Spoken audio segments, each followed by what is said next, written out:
इस वीडियो में हम टैक्स या कर के बारे में अध्ययन करेंगे कि बाइबल हमें टैक्स के बारे में क्या आज्ञा देती है। जय मसीह की आप सबका स्वागत है हमारे इस YouTube चैनल पर जिसका नाम है हिंदी बाइबल फेलोशिप। यीशु मसीह के अनुग्रह ज्ञान में बढ़ते जाए। पवित्र शास्त्र बाइबल हमें टैक्स देने की आज्ञा देती है।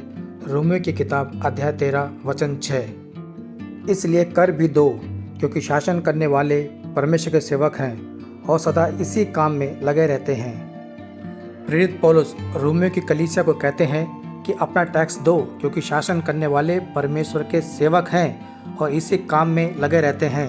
टैक्स देना हमारी एक नागरिक जिम्मेदारी भी है और पवित्र शास्त्र वचन के अनुसार ये हमारी एक आत्मिक जिम्मेदारी भी है, एक विश्वासी होने के नाते।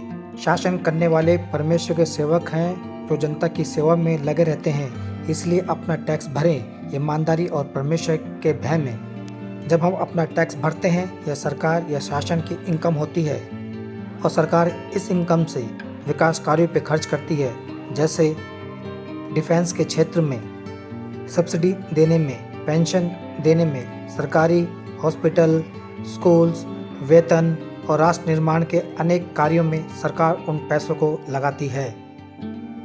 इसीलिए पवित्र शास्त्र बाइबल कहती है कि शासन जो परमेश्वर के सेवक है जो इसी काम में लगे रहते हैं, इसलिए आप और हम अपना टैक्स दें ताकि जिस काम के लिए परमेश्वर ने उनको चुना है या शासन करने के लिए रखा है वो उस काम को अच्छे से कर सकें। मत्ती की किताब में हम देखते हैं कि फरीसी और अन्य धार्मिक लोग यीशु मसीह से सवाल पूछते हैं कि कैसर को हमें कर देना चाहिए या नहीं।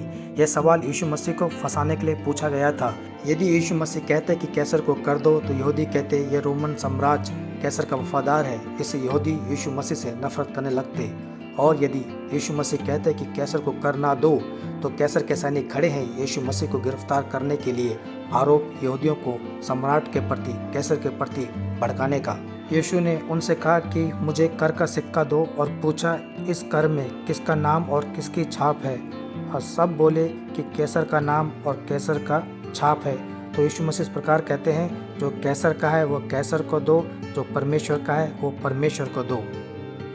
इस प्रकार यीशु मसीह का जवाब सुन के वो सब हैरान हो जाते हैं। और मत्ती के 27 अध्याय में 24 से 27 में जहाँ मंदिर के कर के बारे में है, वहाँ यीशु मसीह पतरस को बोलते हैं कि अपना भी कर भरो और मेरा भी कर भरो।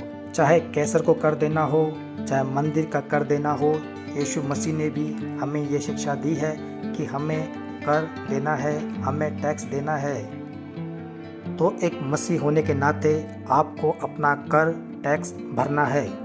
एक मसीह होने के नाते हम सबको अपना टैक्स भरना है, चाहे टोल टैक्स हो चाहे अन्य टैक्स हो, हमें उसे ईमानदारी से भरना चाहिए। इस वीडियो में हमने जाना कि बाइबल हमें टैक्स देने की आज्ञा देती है। धन्यवाद हमारा वीडियो यहाँ तक देखने के लिए। प्रभु आपको आशीष दे। धन्यवाद। जय मसीह की। फिर मिलते हैं अगले वीडियो में।